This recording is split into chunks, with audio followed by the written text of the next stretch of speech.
Halo teman-teman, dan untuk mama, papa, serta pendamping semuanya. Wah, tidak terasa sudah hampir 1 pekan ya kita belajar tentang firman Tuhan dan belajar melakukannya setiap hari.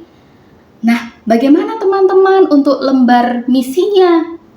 Apa? Stiker penuh. Yeay, hebat, puji Tuhan. Apa? Bolong-bolong? Tidak apa-apa. Tetap semangat, tetap mencoba. Karena itu, di hari ke-6 ini, Bu Dina akan mengajak kita semua untuk ayo belajar lagi. Untuk itu, mari teman-teman kita minta tolong pada Tuhan melalui doa. Mari kita berdoa. Tuhan Yesus yang baik, kami sebentar lagi akan kembali belajar tentang firman Tuhan. Tolong kami Tuhan, agar kami dapat mengerti dan memahami firman Tuhan hari ini. Terima kasih Tuhan, dalam nama Yesus kami berdoa. Amin.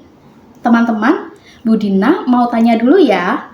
Pernah nggak teman-teman ditanya atau dimintain tolong oleh seseorang untuk melakukan suatu hal yang teman-teman belum pernah melakukan sebelumnya?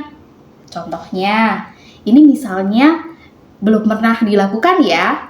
Israel diminta tolong sama bu guru untuk memimpin pujian di ibadah sekolah.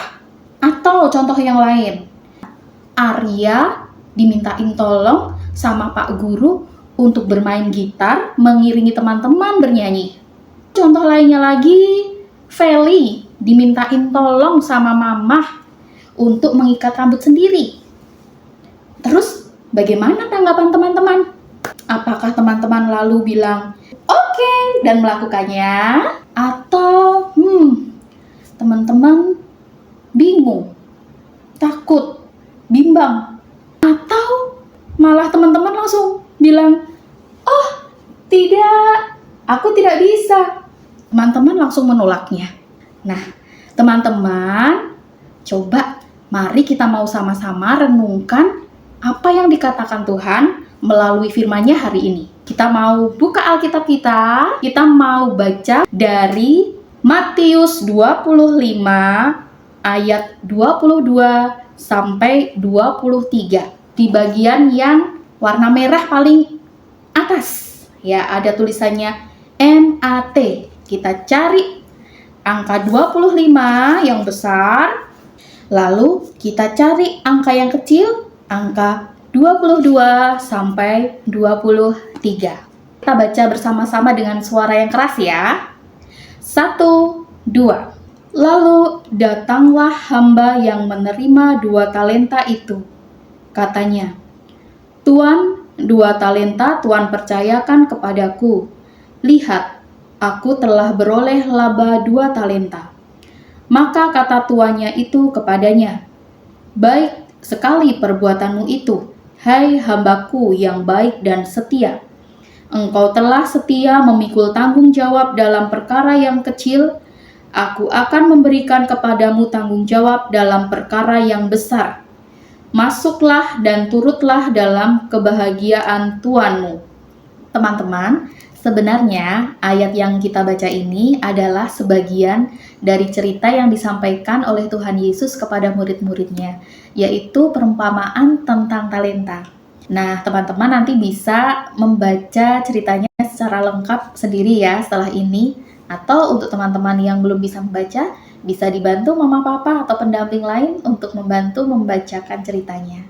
Teman-teman, melalui firman Tuhan yang kita baca hari ini, Tuhan ingin supaya setiap kita tidak hanya puas dengan apa yang kita bisa saat ini saja, sehingga membuat kita malas untuk belajar, tidak mau mencoba hal-hal yang baru, atau kita menjadi takut untuk mencoba melakukan hal yang tidak biasa kita lakukan. Teman-teman, Tuhan ingin kita tidak berhenti belajar. Coba teman-teman renungkan, kira-kira talenta, bakat, bakat atau kemampuan apa ya yang Tuhan berikan kepada kita selama ini yang masih kita simpan sendiri, yang belum pernah kita tunjukkan kepada orang lain. Misalnya kemampuan menyanyi, atau bermain musik, atau bercerita, atau memimpin teman-teman di sebuah kegiatan, atau talenta, kemampuan, bakat yang lain yang selama ini baru kita lakukan secara diam-diam saat kita sendiri di kamar, atau bahkan sama sekali belum pernah kita lakukan itu. Nah, teman-teman, Tuhan ingin kita mengembangkan kemampuan yang kita miliki. Dengan semakin banyak kita mencoba hal-hal yang baru, maka semakin banyak hal yang bisa kita lakukan untuk melayani Tuhan. Tapi ingat ya teman-teman, kalau nanti teman-teman sudah bisa melakukan banyak hal, teman-teman harus tetap rendah hati. Nggak boleh sombong ya. Sehingga melalui apa yang teman-teman lakukan, nama Tuhan semakin dimuliakan. Selamat terus belajar ya teman-teman. Semangat! Jangan takut gagal, apalagi menyerah. Kita berdoa pada Tuhan, minta pertolongan Tuhan, agar kita bisa segera menggunakan talenta atau kemampuan yang kita miliki untuk memuliakan Tuhan. Sekian renungan kita hari ini. Mari kita berdoa. Tuhan Yesus yang baik, terima kasih untuk firman-Mu hari ini. Tolong kami ya Tuhan, agar kami selalu dimampukan untuk terus belajar, terus mengembangkan diri kami, sehingga kami dapat menjadi pribadi yang semakin memuliakan nama Tuhan. Dalam nama Tuhan Yesus kami berdoa. Amin. Untuk misi hari ini, teman-teman bekerja sama dengan mama atau dengan papa untuk mengerjakan TTS yang sudah dibagikan di awal pekan lalu ya. Untuk teman-teman yang kelas kecil, bisa dibantu pendamping untuk membacakan soalnya. Anak-anak yang menulis jawabannya di TTS. Kalau sudah selesai, stiker bisa ditempel baik di kolom anak maupun di kolom orang tua. Nah, kalau sudah dikumpulkan ke guru sekolah minggu waktu ibadah minggu sore tanggal 28 Juni. Jangan lupa ya. Sampai ketemu lagi. Tuhan memberkati.